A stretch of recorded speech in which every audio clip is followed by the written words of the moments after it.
So Saban spoke to the media yesterday. And right out of the gate, got two questions on the very subject matter of Jimbo Fisher and what he said, and here's how it went.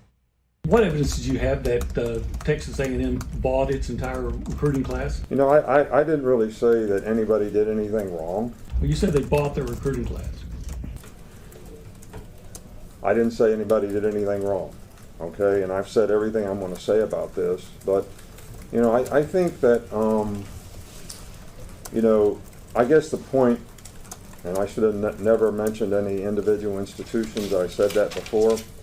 But, you know, some kind of uniform name, image, and likeness, you know, standard that supports some kind of equitable national competition, I think is really, really important in college athletics, in college football. It's just something that I think we need to make sure that we have a uniform way to have equitable competition. It's transparent. We protect the student athlete. And, you know, boosters have never been involved in recruiting, and hopefully, you know, we'll not allow that to happen relative to this circumstance. Is Jimbo lying when he says that they didn't do anything? I have no problem with Jimbo. I have no problem with Jimbo at all. Okay, let's move on here. There you go. I have no Jimbo. I mean, the body language when he took his arms and he folded them and he stuck them under his armpits. And by the way, there it is right there. I don't have any problem with Jimbo. And I'm sure he just wants to tamp this whole darn thing down now and have, you know, there's nothing to see here. We have not heard from Kirby Smart yet. Who's like the Georgia Bulldog who ate the canary, man. Let those guys yell at each other and have some sort of, you know, wrestling cage match, hit each other over the head with a folding chair. While I sit here with my national championship and 19 million first-round draft choices and come back and load back up, you know. That whole I didn't say anybody did anything wrong really smells like depends what your definition of is. He said he bought their players. This is what Kirby Smart had to say. I guess, is he getting ready to win with Stetson Bennett the sixth? Was he winning with this year? I think so. All right, here we go. This is Kirby Smart. Be honest with you, my phone started blowing up right when Jimbo hit press conference, and I haven't thought about it a day since, because in the world that we operate in, you're worried about what's in front of you right now, which is the 15 recruits I'm trying to get on the phone, the conversations I'm trying to have. I'm not really worried about a feud between two guys that used to sit in the same staff meeting and have similar conversations. I mean, at the end of the day, sometimes things get heated. You'd rather not be in the public arena, but at the end of the day, things like that happen. I mean, you guys should be on the headphones sometime. You would think that was Mickey Mouse. So it just so happened in front of everybody, and it's not something that I prefer to comment on. To be honest with you, I'm worried about what we do at Georgia, and that's my focus. He's staying between the hedges, everybody, and thinking whatever's outside the hedges goes on outside the hedges. I'm telling you what's going to happen.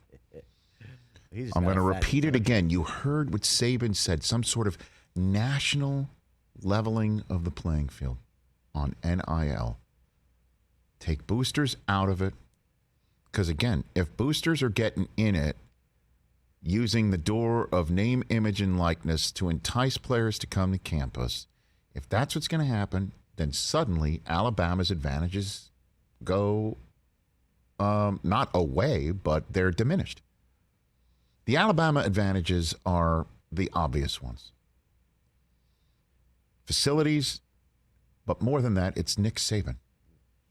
Nick Saban. If Nick Saban strolls into your household and says, I can help your kid, if your dream is to get your kid to the National Football League and have a little bit of an education at Alabama, and if you want your kid to learn the right way, and you want your kid to stay on the straight and narrow, and I'll take care of your kid, isn't that the end of the conversation?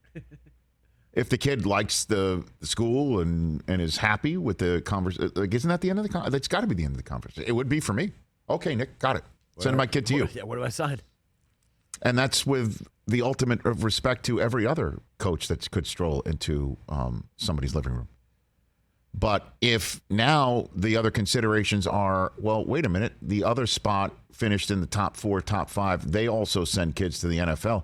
And I can make $1 million right now. My kid can make $1 million right now because that's what this team is legally allowed to give this kid, legally. So, of course, there needs to be some sort of leveling of the playing field. The only way to do it, to level the playing field, is to level with the rest of the world on the reality that players are to be compensated and that players, when they are compensated, have to be signed to a contract. And that means players can unionize and figure out how best to collectively bargain their rights with an institution that is running things. And that's the schools.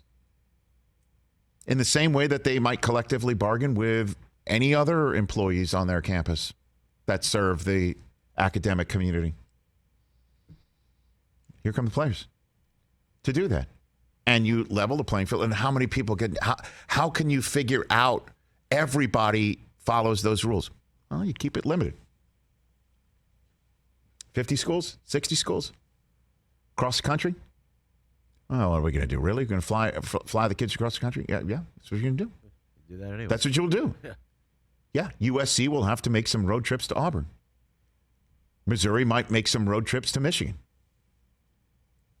Penn State might make some road trips to Austin. Yeah, like that's what's coming. It's going to happen. And schools are going to start to scramble to make sure that they're going to get those chairs filled up by them, not somebody else. Because you can't take everybody. Can you take the entire SEC? Would the SEC turn around and tell the teams that are habitually down in the last 4, sorry, we're done. It means more to us now. Collectively, it no longer means more. It just means more to these 8 teams because that's the way that we can make sure that we're in on the conversation. Oh, and by the way, we're going to play for the national championship from this group. You want to have a little bit of fun? You want to have relegation where maybe you have to, if you don't win enough, you're out. And some other teams that do well enough on other aspects in another league comes in. You could do that. Maybe. It's a super league. That's where it's going. This is where it's going. And in the meantime, the change that is going to be affected and coming will be turbocharged by the courts who are stepping in as these issues get placed in front of the Supreme Court or others at the lower level, and coaches that call each other out at the highest level, causing shows like this one to talk about it nonstop. They're trying to put this genie back in the bottle. No chance. In terms of the conversation. But in terms of the NIL, you want to get boosters out of it. You want to make sure that anybody that's caught with their hand in the cookie jar, enticing players to come to campus, using something that's supposed to reward the kids with money for their work and their name, image, and likeness on campus, you want to do that, you've got to tighten the playing field, have your own oversight, not the NCAA, and hold your own tournament at the end. And realize that the players are contracted employees and understand that. And then you want to plug that in and the money from there into the rest of the athletic system for the other 90% of the sports programs that aren't in this construct. I think that's the way it's going to go. I think Nick Saban will be long out of the game by the time it happens. But in the meantime, the game's changing. Game's changing while he's in it. And that's why he's speaking up. Hey, you watched all the way to the end. Thanks for that. Watch more right here.